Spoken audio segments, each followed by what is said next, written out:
안녕하세요. 반갑습니다. 최한나의 하는검 5분 출제연 5의 시간입니다. 오늘은 여러분들 순서로 나열하는 문제로 많이 나오는 고려의 대외관계에 대한 이야기를 할 거예요. 거란의 침입, 여진의 침입, 몽골의 침입까지 정리를 할 건데요.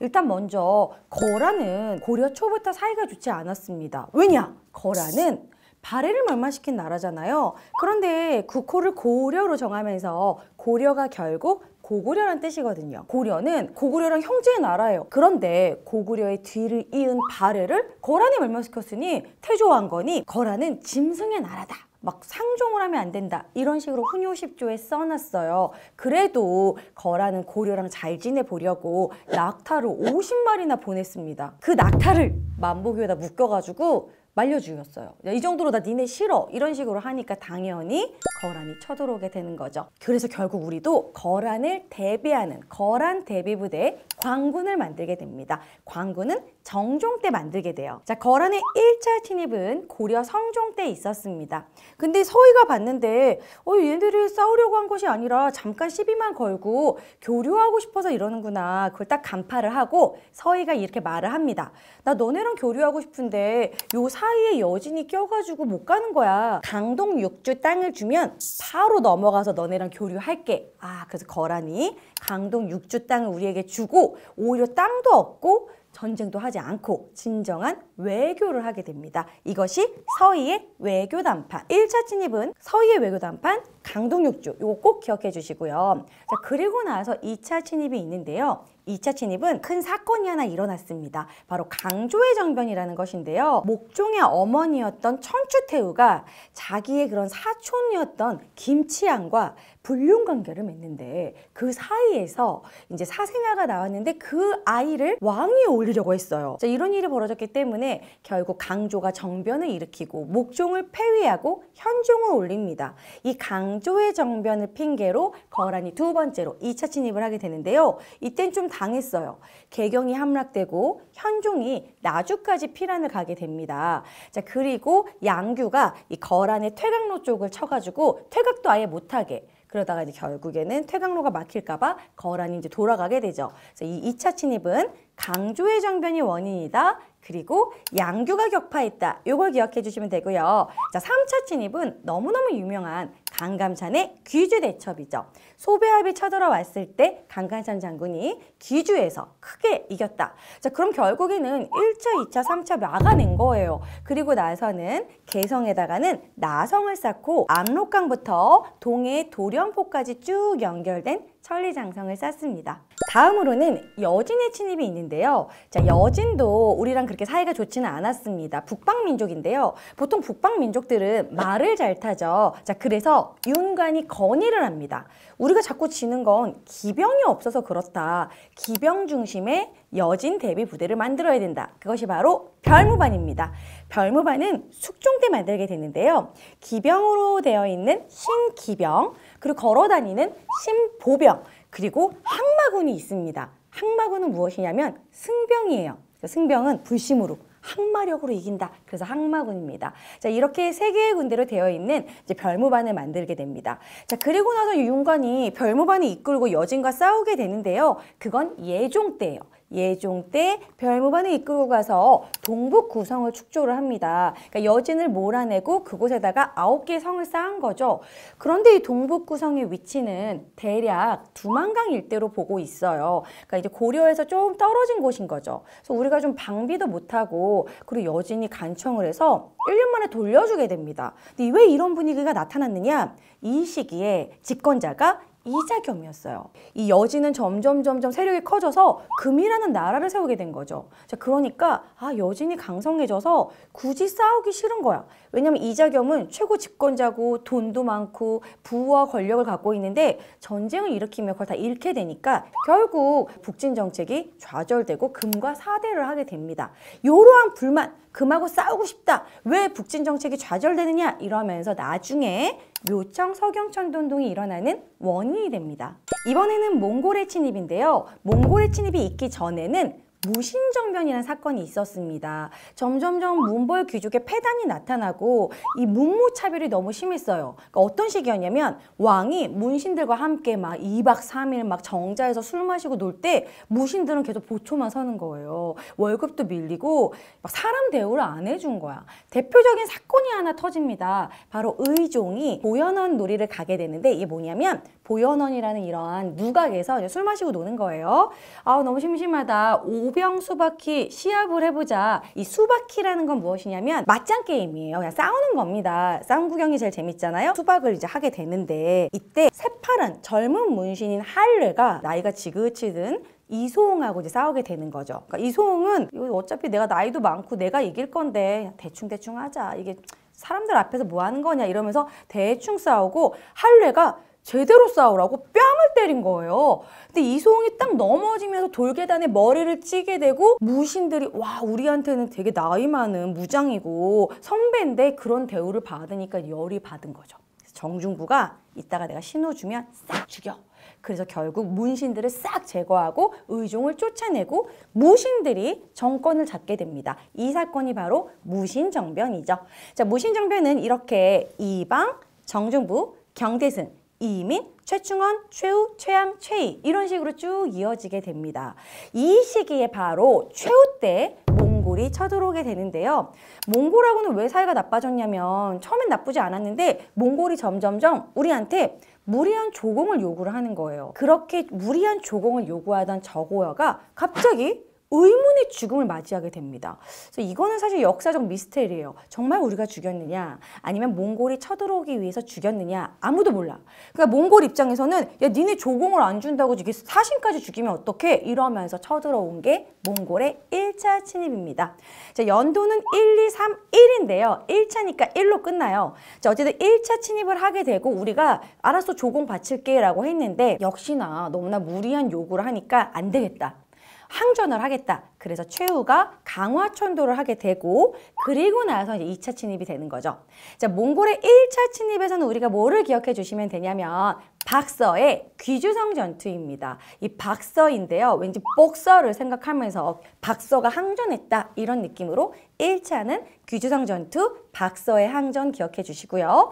자, 그리고 강화천도를 했어요. 최후가. 왜 강화천도를 했느냐? 몽골은 기마 민족이니까 해전에 약해요. 그러다 보니까 섬으로 이제 천도를 한 것이죠.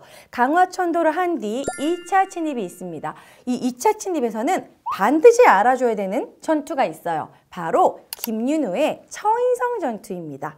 김윤우는 승병이었는데도 불구하고 아주 잘 싸웠는데요. 이때 몽골의 적장이었던 살리타를 화살을 쏴서 뭐 눈을 맞췄다 이런 이야기가 있습니다. 김윤우의 처인성 전투가 2차고요. 3차 때는 경주 쪽까지 내려와서 황룡사 구축 목탑이 또 소실되게 되죠. 이 이후에도 계속해서 쳐들어왔고 결국 강화도에서 이 무신 정권이 또 무너지게 되면서 원종 때 개경환도를 결심하게 됩니다. 결국 몽골에 우리가 항복을 하게 된 것이죠. 근데 개경환도를 할 때 안 된다. 우리는 끝까지 몽골하고 싸우겠다라고 결사항전을 한 삼별초 또 기억해 주셔야죠. 삼별초는 강화도에서 진도에서 제주도로 옮겨가면서 끝까지 항전하다가 이 제주도에서 결국 항파두리 그 지역에서 결국 진압을 당하게 됩니다. 자, 그러면서 몽골이 여기 너무 풀도 많고 말 키우기 좋겠는데? 그래서 제주도에다가 탐라 총관부를 설치하게 되고 그때부터 제주도에서 말을 키우게 된 거예요. 몽골이 원을 세우게 되고 원간섭기로 넘어가게 됩니다.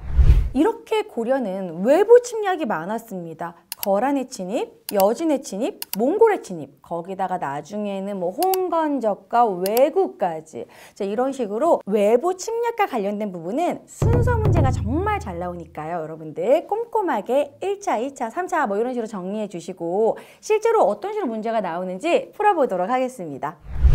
자, 최근 하는 건 문제인데요. 자, 14번 문제 보시면은 가하 시기에 있었던 사실로 사의 시기를 묻는다든지 순서를 나열한다든지 여기는 지금 사파와 함께 나왔는데요.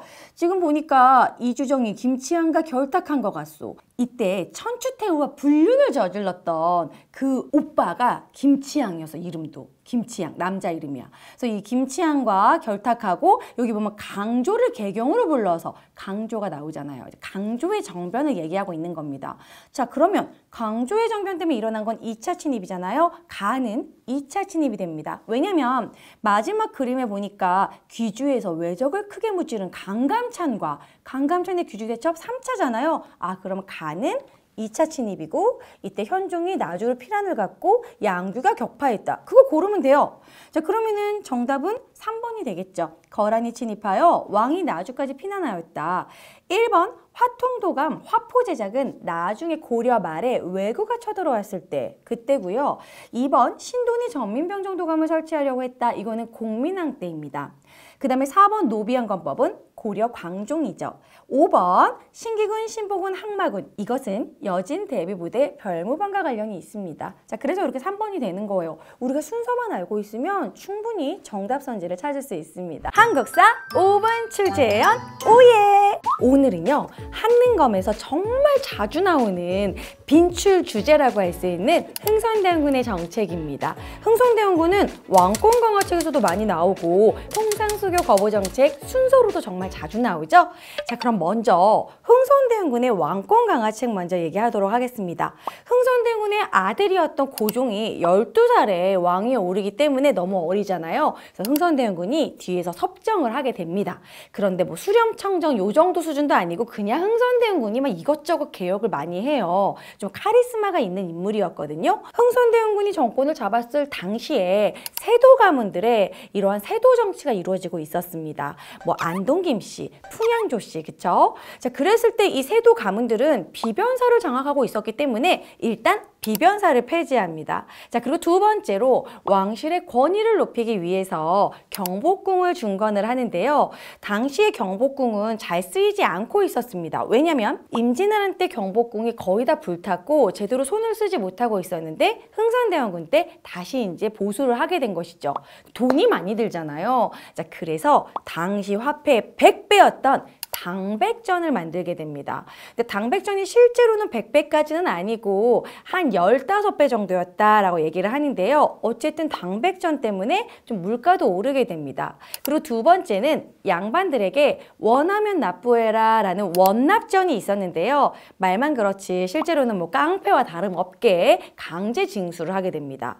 그리고 뭐 백성들에게는 사대문세라고 해서 여러분들이 알고 있는 동대문, 남대문 이런 식으로 거의 지나갈 때 문세까지 걷고요. 이 목재를 구하기 위해서 양반들의 이 묘지림까지 벌목을 하고 좀 불만을 샀죠.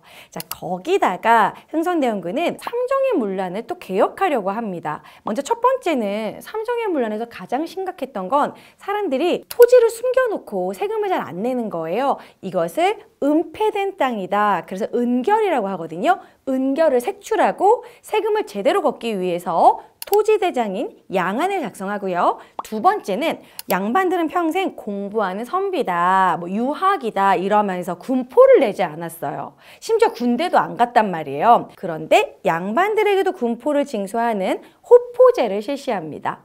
세 번째는 환곡의 문란을 시정하기 위해서 관아에서 하도 막 사채놀이처럼 곡식을 막 두 가마니 꺼주고 막 이자가 더 늘어나고 백성들이 힘드니까 안 되겠다. 뭔가 좀 청렴결백한 사람이 개인적으로 창고를 맡아라. 이런 식으로 사창제를 실시하게 됩니다. 자, 이런 식으로 삼정의 문란을 시정을 해서 어느 정도 국가 재정도 보충이 되고 자연스럽게 왕권 강화가 된 것이죠. 자, 그리고 흥선대원군이 이런 말을 했습니다. 백성을 해하는 자는 공자가 다시 살아나도 내가 용서하지 않겠다. 이런 식으로 서원을 정리하게 됩니다. 당시 서원은 국가에서 노비도 받고 땅도 받고 책도 받고 국가 재정의 구멍이었어요. 서원을 대폭 정리를 하고 그리고 이 임진왜란 때 제조지은 명나라에게 은혜를 줬기 때문에 명예 신종에게 제사를 지내는 만동묘가 있었습니다. 만동묘도 폐지해요. 돈 나간다. 이래가지고 결국 양반들의 불만이 쌓이고 있었죠.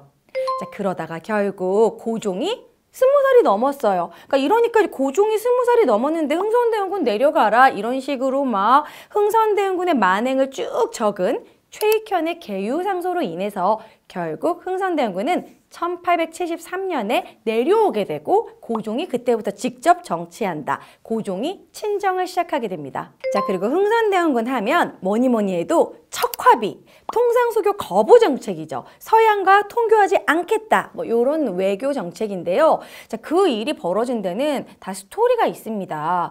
일단 1866년에 흥선대원군 때 대대적인 천주교 박해가 있었어요.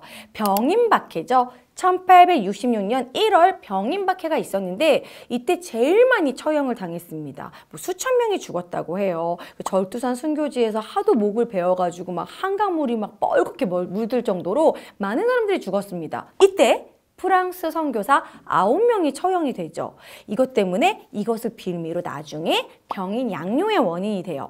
자, 그리고 나서 1866년 7월에 이 평양 쪽에 제너럴 셔먼호가 접근을 하게 되는데요. 이것은 미국의 상선이었습니다. 근데 갑자기 이 배가 와가지고 막 하이 헬로 막 파란 눈에 막 말 걸고 이런 거 뭐요? 평양에서 막 사람들이 막 싫어하고 도깨비다 막 이러면서 무서워하는데 와서 약탈을 하고 막 건달 행동을 한 것이죠. 그런데 이 제너럴 셔먼호가 좀 이제 멍청한 짓을 하게 돼요. 왜냐하면 우리나라가 밀물 썰물이 되게 심한데 그들은 그걸 몰랐던 거예요. 자, 그래서 밀물일 때 이 서해에서 밀물을 타고 대동강까지 쭉 올라옵니다. 근데 갑자기 엄청난 썰물로 쫙 물이 빠져버리니까 대동강이 이렇게 파묻힌 거예요, 갯벌에. 그래서 이거 뭐지? 이랬을 때 평양 사람들이 이것들 그래가지고 이제 불화살을 막 쏘고 제너럴 셔먼호를 불태워버렸어요. 그때 평양 감사로 있었던 인물이 개화파로 유명한 박규수입니다. 어쨌든 박규수가 평양 관민들과 함께 제너럴 셔먼호를 불태워버렸다. 이 사건을 제너럴 셔먼호 사건이라고 하고 또 이것을 빌미로 나중에 신미양요가 일어나게 됩니다. 자, 그리고 나서 아까 병인박해 기억하시죠? 1866년 9월에 프랑스가 아니 우리 선교사들을 9명이나 죽이다니 용서할 수 없다. 강화도로 침략을 해오죠. 그것이 바로 병인 양요입니다. 프랑스 로즈 제독이 강화도로 침입을 하였고 우리는 정족산성에서 양원수가 항전을 했다라는 거. 그리고 이때 프랑스가 외교장각에 있었던 의궤를 약탈해 갑니다. 자, 이것이 바로 병인 양요. 1868년 독일의 상인이었던 오페르트가 조선 사람들은 부모님의 묘를 되게 중요시한다고 하더라. 그리고 거기에 보물을 많이 넣어놓는다고 하더라. 그래서 흥선대원군의 아버지인 남영군의 묘를 도굴하려는 사건이 일어나요. 근데 도굴은 미수에 그쳤습니다. 왜냐면 묘가 너무 튼튼했거든요. 그래서 도굴을 못했어요. 오히려 반감만 커진 거죠. 그래서 이 사료에 뭐 덕산에서의 병고는 이런 식으로 덕산 지역에서 남영군의 묘를 도굴하려고 했다. 근데 묘를 팔려면 육지를 파야 되잖아요. 그래서 연도가 육지를 판다. 그래서 1868년입니다. 오페르트 도굴 미수 사건은 실패로 돌아갔지만 전국적인 반감이 심해졌어요. 자, 거기다가 1871년 미국이 또 쳐들어오는데요. 뭐 5년 전의 일을 제너럴 셔먼호 사건, 이 사건을 가지고 그러니까 핑계에 불과한 거지. 제너럴 셔먼호 사건 때 뭐 자기네 국기를 불태웠네 뭐 이러면서 모욕적이다 이러면서 5년 뒤에 1871년에 미국이 쳐들어옵니다. 미국의 로저스 제독이 강화도로 쳐들어오는데요. 이때는 광성보에서 어지연 부대가 끝까지 항전했다라는 거. 미국이 이렇게 기록을 했습니다. 그들은 무기가 없으면 손에 흙을 쥐어가지고 뿌릴 정도로 끝까지 싸웠다. 그래서 우리는 이긴 전투였지만 결국은 진 전투였다. 왜냐면 미국은 결국 통상수교를 하지도 못하고 미국이 이기긴 했지만 다시 그냥 원하는 걸 얻지 못하고 돌아갔잖아요. 이것이 바로 신미양요입니다. 미국이 쳐들어왔으니까 신미로 기억하시면 좋아요. 신미년에 일어나서 신미양요인데 미자를 꼭 기억해 주시고요. 우리 드라마 미스터 선샤인의 배경이 된 것이 신미양요죠. 신미양요가 끝나고 나서는 흥선대원군이 서양에 대한 반감이 장난 아닌 거죠. 이 서양 사람들과 말만 섞어도 나라를 파는 거다 이런 식으로 써있는 척화비를 종로부터 해가지고 곳곳에다가 막 세우게 됩니다. 자, 이런 식으로 쭉 지금 사건을 나열했는데요. 여러분들이 꼭 연도를 모르더라도 순서만 알아도 충분히 사건 순서 문제를 풀 수 있습니다. 병제병호 신청, 병인박해, 제너럴 셔먼호 사건, 병인 양요, 오페레트 도굴 사건, 신미양요, 척합이 이런 식으로 병제병호 신척 꼭 기억하시기 바랍니다. 자, 그러면 실제로 어떤 식으로 문제가 나오는지 풀어보도록 하겠습니다. 네, 가장 최근 문제 60일의 한능검 문제인데요. 가하 사건 이후에 전개된 사실로 옳은 것은 자, 이곳은 어제현 장군 나왔어요. 어제현 장군이 광성보에서 광성보 어제현? 거기다가 여기 보면 미군이라고 나옵니다. 아, 신미양요구나 라는 걸 알 수 있습니다. 그러면 이후를 물어보고 있으니까 뭐 신미양요 이후 척합의를 건립한 내용이 나올 거예요. 자, 그러면 1번 종로와 전국 각지에 척합의가 세워졌다. 1번이 정답이 되겠죠. 2번은 제너럴 쇼모노는 이 사건의 원인입니다. 5년 전 사건. 자, 그리고 3번 한성군 부대가 문수산성에서 항전하였다. 요것은 병인양요 때 이야기고요. 4번 신유박해로 많은 천주교도가 처형되었다. 요건 순조 때 일어났던 훨씬 이전의 일이고 5번 오페르트가 남영군묘 도구를 시도하였다. 이것도 병제병호 신척 그 전의 일이라는 걸 알 수 있죠. 그래서 여러분들이 신미양요? 척합의 그러면 바로 척합의 고를 수 있습니다. 병제병호 신척 꼭 기억해 주시기 바랍니다. 한국사 5분 출제연 오예! 최근 한능검은 현대사 부분이 아주 자세하게 출제되고 있죠. 자, 그래서 오늘 준비했습니다. 이승만 정부부터 박정희 정부까지 가장 빈출 주제죠. 꼼꼼하게 정치사 쭉 훑어보도록 하겠습니다. 오예! 자, 일단 이승만 정부는요, 이제 1948년 50총선거로 재헌국회가 마련이 됩니다. 자, 그리고 7월 17일 재헌절에 재헌헌법이 공포가 되었죠. 재헌헌법에는 대통령을 국회에서 뽑는 간선제였고요. 4년 임기였습니다. 그리고 1회 중임이 허용이 되는 그런 헌법이었어요. 자, 그리고 나서 이제 1950년에 6.25 전쟁이 터지죠. 전쟁이 터지고 자연재해가 터지고 그러면 뭐다? 대통령이 인기가 없어지죠. 그뿐만 아니라 이승만 대통령의 정치적인 실수도 계속 쌓여갔기 때문에 좀 인기가 떨어졌어요. 그래서 1952년 전쟁 중에 피란소도 부산에서 내가 이대로는 국회의원들이 나를 안 뽑아줄 것 같은데 차라리 국민의 손으로 나를 뽑는 게 더 유리하겠다. 대통령 간선제를 대통령 직선제로 바꾸는 1차 개헌을 하게 됩니다.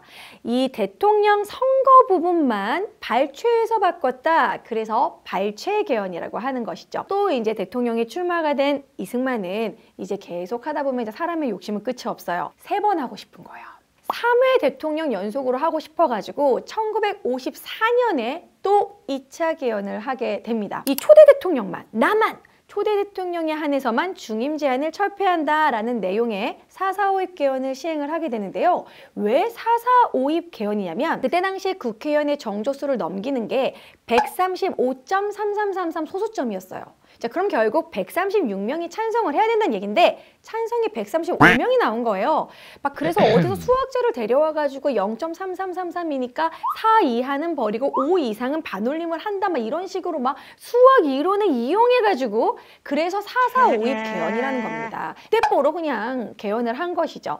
이 4.4.5입 개헌으로 인해서 결국 1956년 3대 대통령 선거에 또 이승만 대통령이 출마할 수 있게 된 겁니다. 대통령 후보의 이승만, 그리고 부통령 후보의 이기붕이 자유당으로 나왔고요. 그리고 그 라이벌로 민주당에서는 대통령 후보의 신익희, 그리고 부통령 후보의 장면이 나가게 됩니다. 그때 구호도 한능검에 꽤 잘 나오는데요. 예를 들어서 이제 민주당에서는 못 살겠다, 갈아보자 이렇게 구호를 내세웠고 자유당에서는 갈아봤자 더 못 산다 이런 식으로 이제 경쟁을 하게 됩니다. 결과는 어떻게 됐을까요? 갑자기 이 호남선 기차 안에서 신익희가 의문의 급서를 하게 됩니다. 갑자기 죽은 것이죠. 자, 그래서 결국에는 대통령의 이승만이 되고 부통령의 장면이 당선이 됩니다. 근데 이때 대통령 선거로 무소속으로 나가게 됐던 조봉암이 유효표 30%를 차지해서 조봉암 열풍을 불게 돼요. 이승만에게는 엄청난 라이벌이 된 것이죠. 자, 이승만이 이제 눈여겨보게 되겠죠. 그래서 이어서 1958년에 조봉암이 진보당을 만들고 평화통일론 주장했다가 간첩이다. 조봉암을 제거해야겠다. 그래서 결국 조봉암은 다음 해에 사형당하게 됩니다. 이것을 진보당 사건이라고 하고요. 그리고 1959년에 이 반정보적인 기사를 떴다는 이유로 경향신문도 폐간돼요. 이렇게 1958년은 이승만 정부 때 반공을 강화했다. 58년 반공! 오빤 반공 스타일! 이런 느낌으로 58년은 이승만의 반공체제 꼭 기억해 주시기 바랍니다. 자, 그리고 이어서 1960년이 되었어요.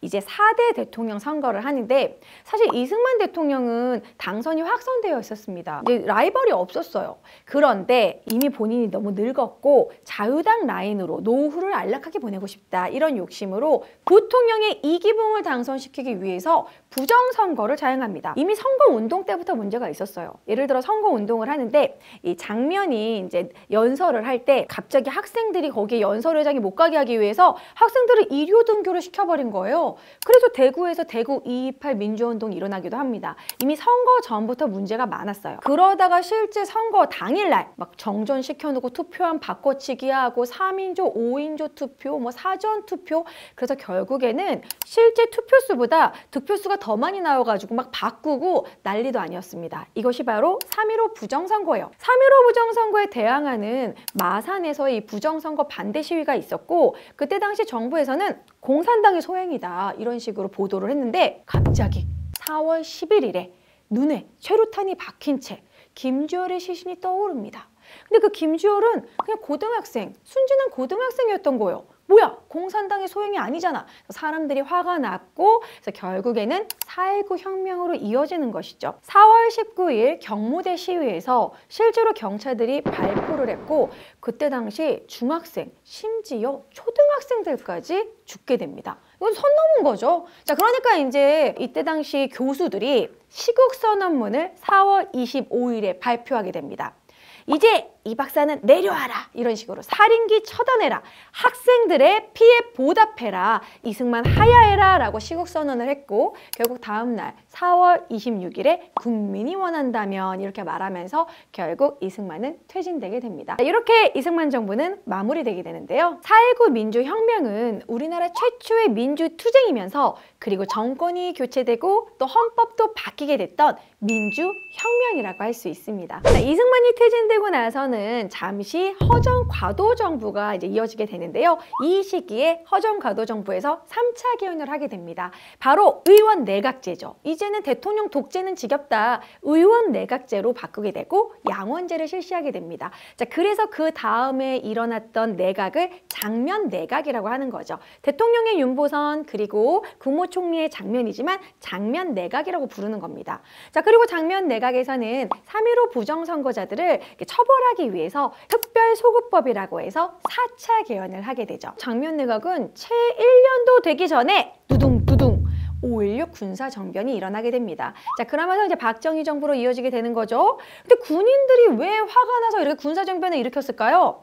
장면 내각 때 이제 경제 성장을 우선시하겠다 이러면서 군사 비용을 줄이고 그리고 이제 군인들 수도 줄이겠다라는 감군 조치를 발표하게 됩니다. 그러니까 군인들은 되게 화가 난 거죠. 자, 그래서 결국 5.16 군사 정변을 일으키고 군사혁명위원회를 만들어서 혁명 공약을 발표하게 됩니다. 자, 그때 당시 국민들의 민심을 살기 위해서 경제 성장을 내걸고 국가재건 최고회의를 만듭니다. 그리고 공포의 상징이었던 중앙정보부를 설치하죠. 당시에 이 군사정권이 인기를 얻을 수 있었던 건 농가 부채를 탕감해주고 뭐 정책 깡패를 처벌한다든지 이런 식의 퍼포먼스를 많이 합니다. 자, 그러면서 이제 우리나라도 부자 나라로 만들겠다라고 경제 성장을 내걸게 되는데요. 하지만 돈이 없어. 돈이 뭐 없으니까 뭔가 뭐 공장을 세우고 경제 성장을 시키려고 해도 자본이 없어요.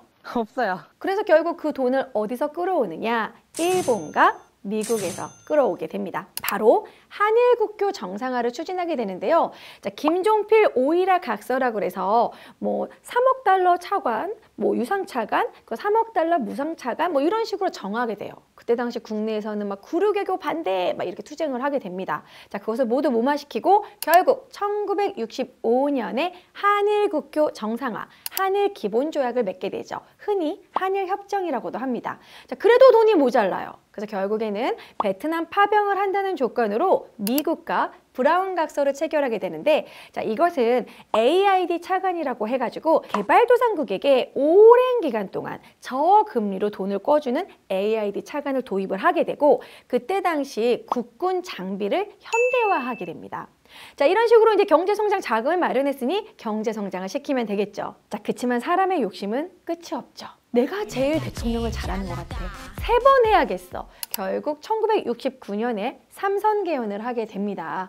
자, 이제 대통령을 3선 개헌을 하게 되니까 3번이나 이제 대통령을 하게 되면서 그때부터 이제 3선 반대 민주화 운동이 일어나게 되고 점점 박정희 대통령의 인기도 좀 떨어지게 되는데요. 자, 그때 바로 1969년 닉슨 독트린이라고 해서 냉전 체제가 완화되게 됩니다. 베트남전에서 이제 미군도 철수하게 되고요. 냉전이 점점 무너지는 분위기가 되니까 결국 박정희 정부도 정책을 바꾸게 됩니다. 이제는 통일이다. 이제는 통일을 위한 정책을 해야 된다. 자, 그러면서 1972년에 7.4 남북 공동성명을 추진하게 되는데요.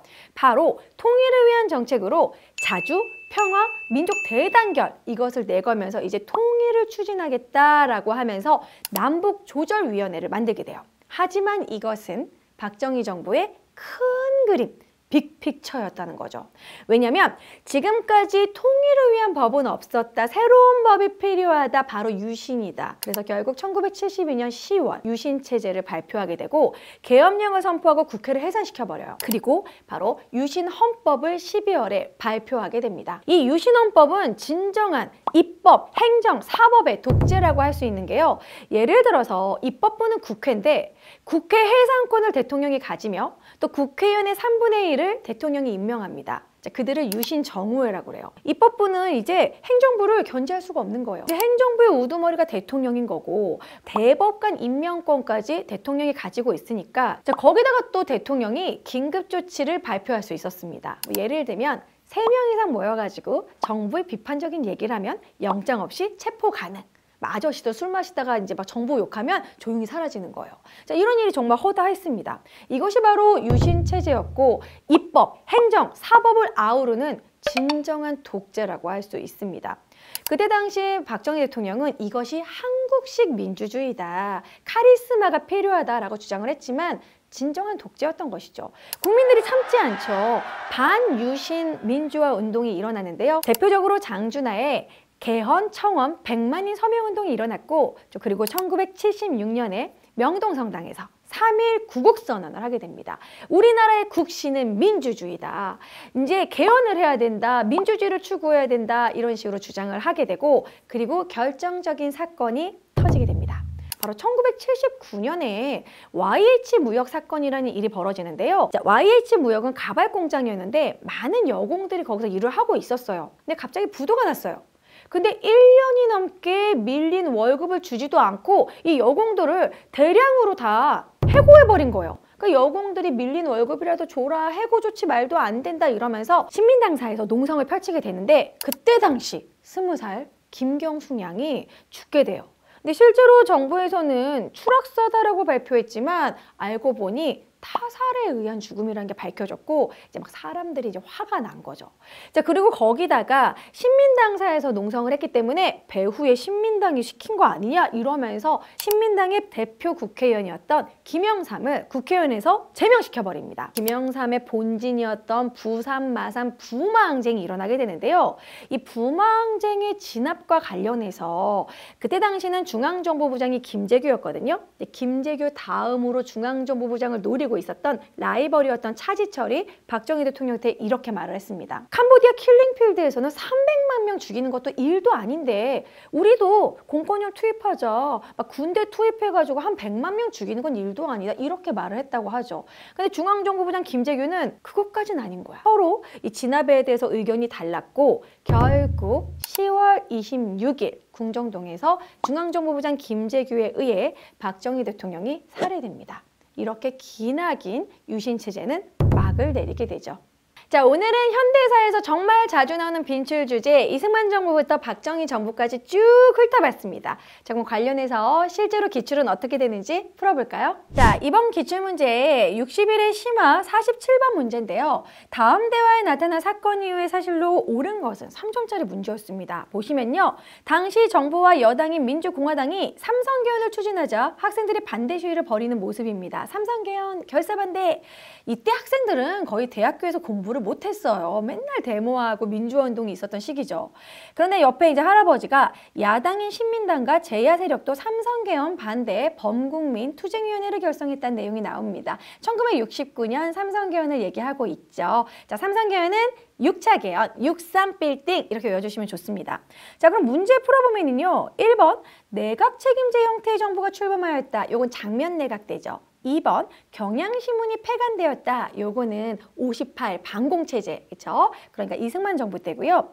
3번 최고 통치기구인 국가재건 최고회의가 구성되었다. 하지만 이 국가재건 최고회의가 구성되었을 땐 5.16 군사정변 이후기 때문에 이제 1961년이라고 할 수 있습니다. 그 다음에 4번 평화통일론 주장했던 진보당의 조봉암과 간부들이 구속되었다. 이것도 역시 58 반공체제죠. 자, 그 다음에 5번 국회에선 헌법의 일부 효력 정지를 담은 10월 유신이 선포되었다. 1972년 10월 유신. 그러니까 1969년 이후가 되겠습니다. 그래서 좀 연도 문제로 어렵게 나왔던 문제로 정답은 5번이 되겠습니다. 한국사 5분 출제연 오예! 요즘에 현대사가 한능검에서 점점 더 자세하고 다소 지역적으로 다뤄지고 있죠. 자, 그래서 여러분들이 가장 어려워하기 때문에 현대사의 경제, 사회, 통일 정책까지 오늘 한번 도장 깨기 해보도록 하겠습니다. 오예!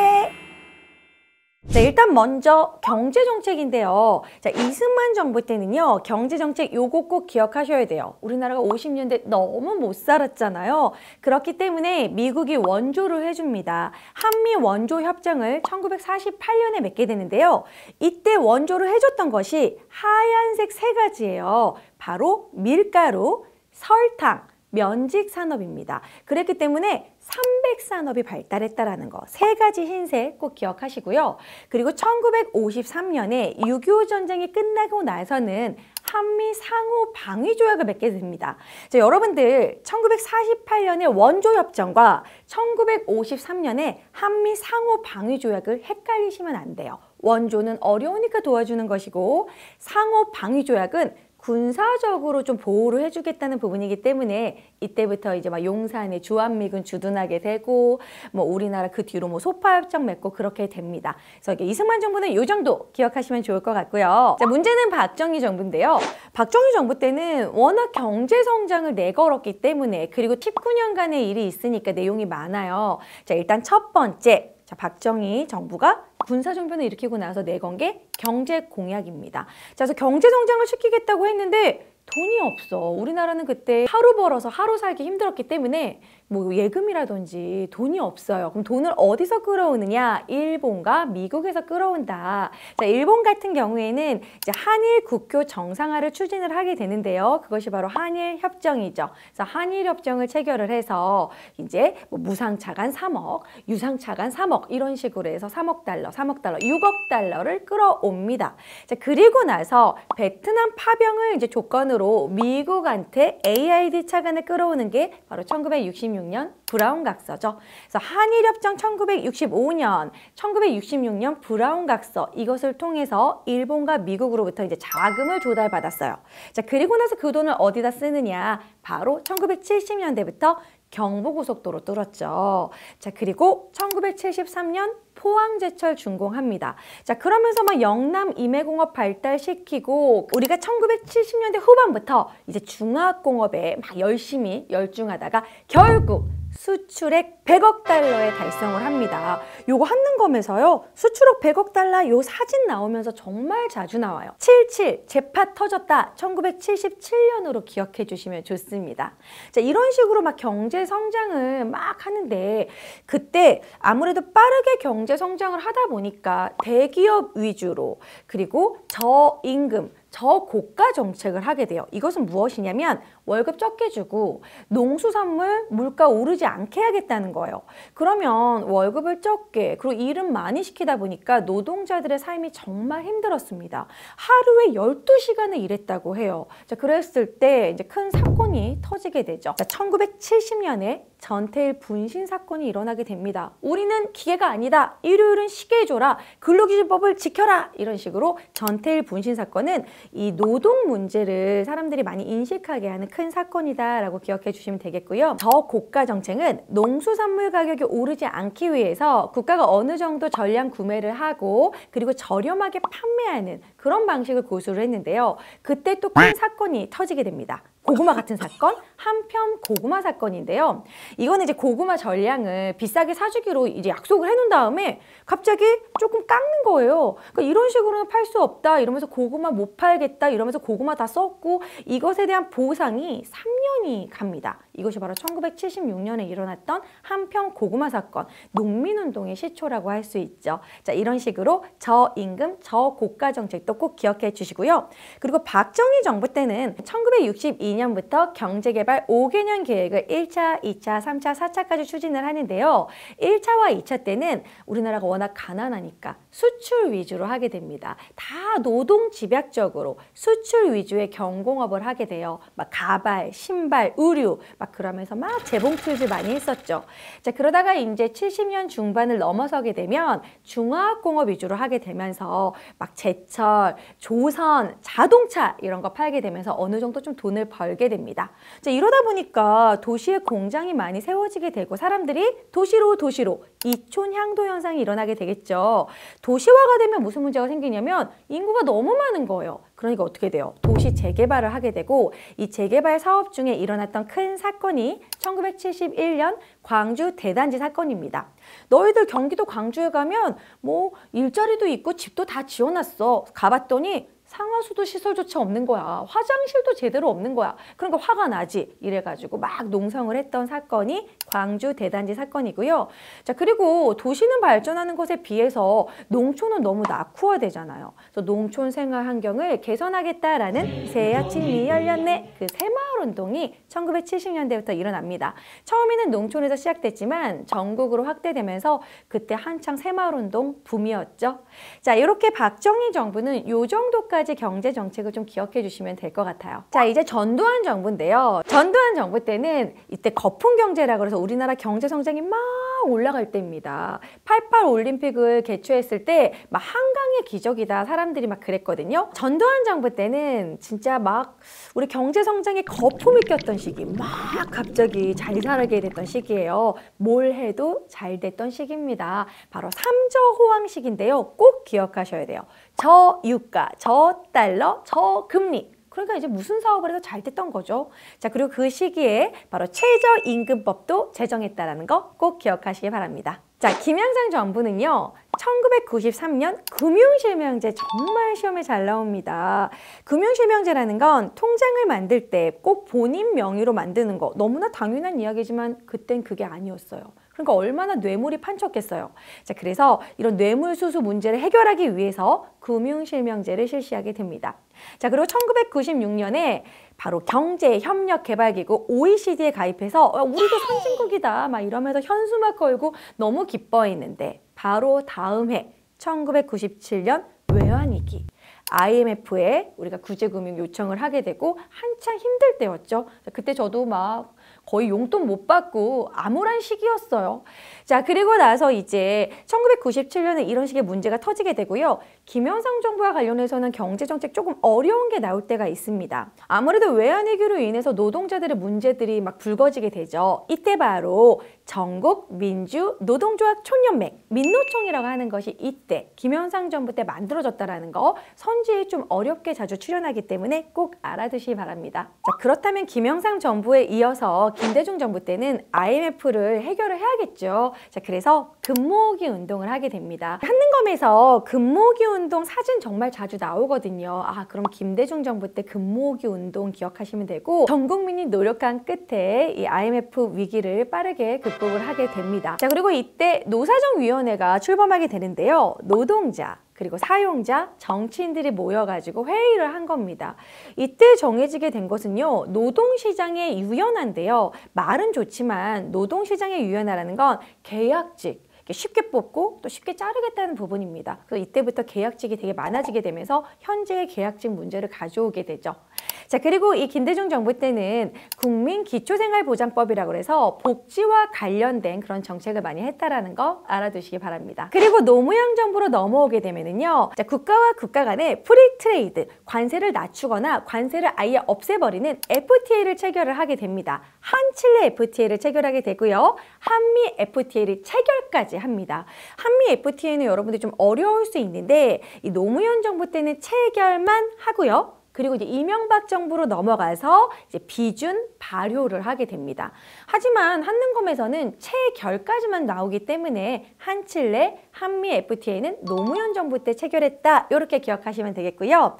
자, 이명박 정부로 넘어오게 되면은 이제 한미 FTA 비준 발효를 하게 되고 그 과정에서 광우병 이슈가 좀 있었죠. 그리고 이명박 정부 하면 4대강 사업 추진을 했다라는 거, 그리고 G20을 개최했다라는 거 기억해 주시고요.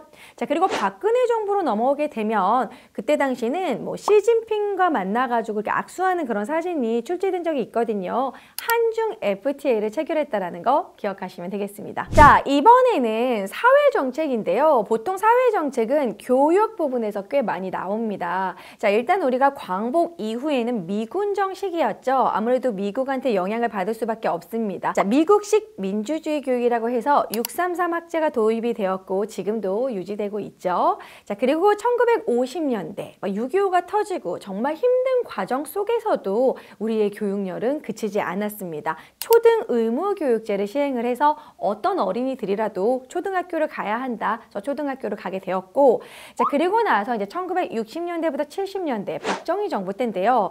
이 시기는 막 경제 성장을 하면서 잘 살려면 공부를 열심히 해야 된다. 그러니까 정말 우리나라의 교육열은요, 세계 어디에 나가도 거의 1위예요, 1위. 그래서 이 시기에는요, 얼마나 공부를 많이 시켰냐면 초등학생도 입시 교육을 했던 시기입니다. 인류 중학교를 가고 인류 고등학교를 가기 위해서 초등학생이 잠 안 오는 약을 먹고 공부했던 시기예요. 자, 그러다 보니까 얼마나 힘들겠어요. 그래서 그러한 교육열이 문제가 되어서 초등학생까지는 그냥 무시험으로 중학교 가자. 중학교 무시험 추천제로 60년대 바뀌게 되었고, 자, 그리고 이 시기에 자주 나오는 교육과 관련된 내용 1968년 바로 국민교육헌장입니다. 나는 이 땅에 무궁한 사명을 띠고 이 땅에 태어났다. 이것을 막 외우게 시켰었거든요. 초등학생들에게. 1968년 박정희 정부라는 거 꼭 기억해 주시기 바랍니다. 그리고 이 시기에 이제 박정희 대통령은 아주 검소한 것을 아주 강조하면서 가정 의례 준칙이라고 해서요. 뭐 결혼식이라든지 장례식이라든지 각종 집안 행사를 간소하게 해라라고 국가에서 이렇게 발표를 했고, 이 시기에는 이 쌀이 자급률이 낮았기 때문에 분식을 아주 장려를 했어요. 그래서 국가에서 홈 분식 장려, 하루에 한 끼는 밀가루 음식을 먹어라. 수제비를 먹고 국수를 먹고, 옛날엔 다 그랬다고 합니다. 그래서 심지어는 학교에서 도시락 검사를 해서요, 쌀밥만 싸우면 혼나고 보리밥 섞어야 되고 그랬던 시기예요. 그날은 쌀을 팔면, 뭐 쌀밥을 판다든지 하면 벌금을 내는 뭐 그러한 시기도 있었다고 합니다.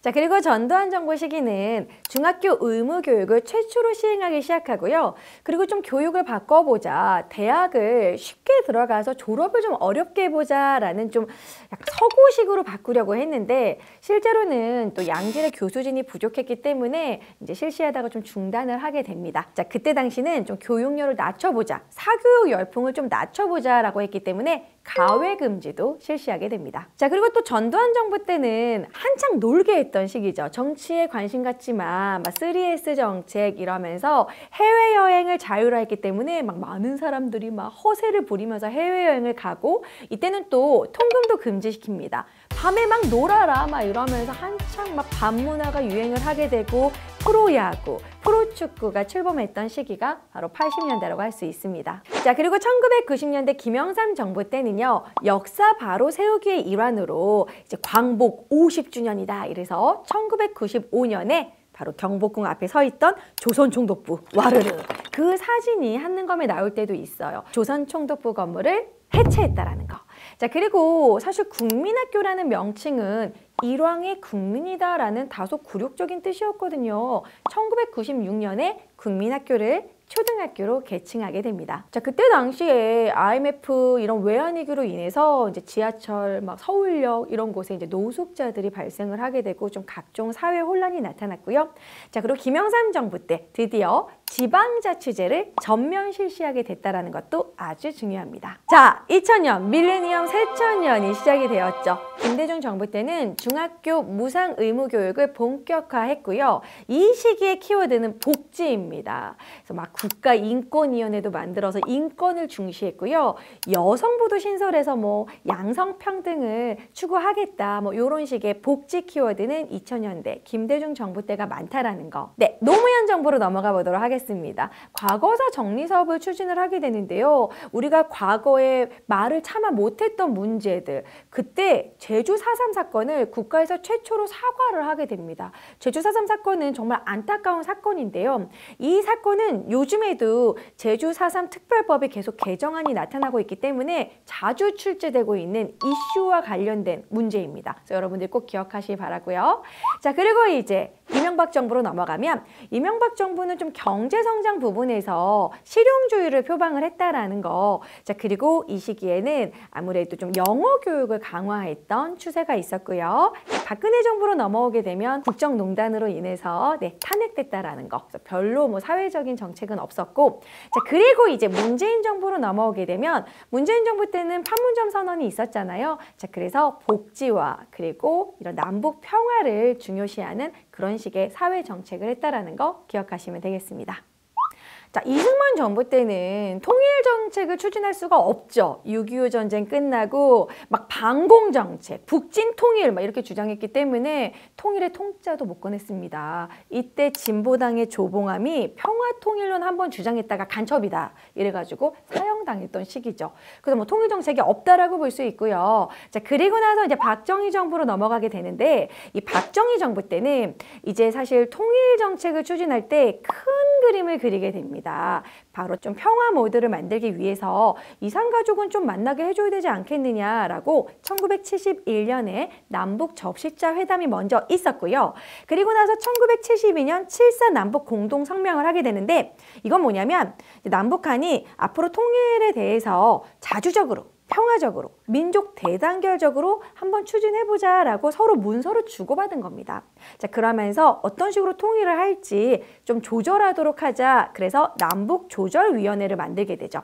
하지만 이거는 유신체제를 위한 큰 그림이었습니다. 자, 그리고 나서 전두환 정부로 넘어가죠. 전두환 정부는 딱 한 가지만 기억하시면 됩니다. 1985년 이산가족 상봉이 있었다. 남북한 이산가족의 만남이 있었고요. 그리고 뭐 남북한 이런 예술단 서로 이렇게 교환 방문이 있었습니다. 자, 노태우 정부 때는 88 올림픽이 있었죠. 88 올림픽을 평화적으로 개최하기 위해서 1988년에 77 선언이 있었습니다. 88, 77 이렇게 8땡, 7땡 이렇게 외워주시고요. 1991년에 이 통일정책이 정말 시험에 잘 나오거든요. 1991년에 남북한 유엔 동시가입이 있었고요. 남북 기본합의서를 채택하고 이어서 한반도 비핵화 선언으로 이어집니다. 요 세 가지가 모두 91년이라는 거 꼭 기억하시기 바랍니다.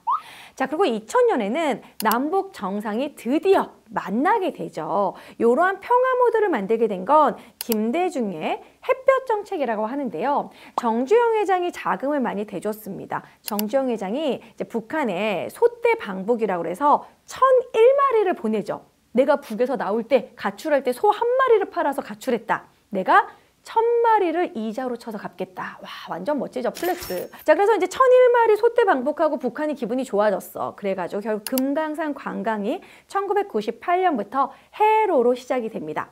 자, 이러한 평화 모드가 있었기 때문에 2000년에 6.15 남북 공동선언을 하게 된 것이죠. 남북한 정상이 처음으로 만나게 됩니다. 자, 그것으로 인해서 김대중 대통령이 노벨 평화상을 타게 되었죠.